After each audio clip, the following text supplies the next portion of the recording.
Let's see how to change your Gmail password on a computer. First, open the Chrome browser. Gmail is one of Google's products, and all Google products are controlled by one account.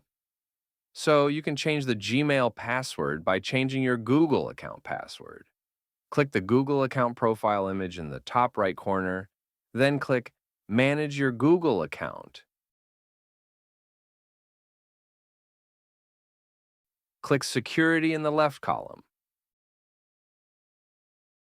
Scroll down and click Password.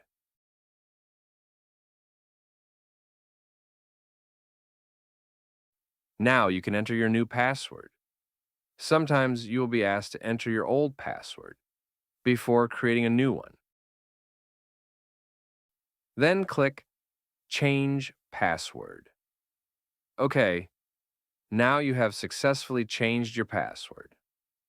Thank you for watching, and please consider subscribing if this video was helpful.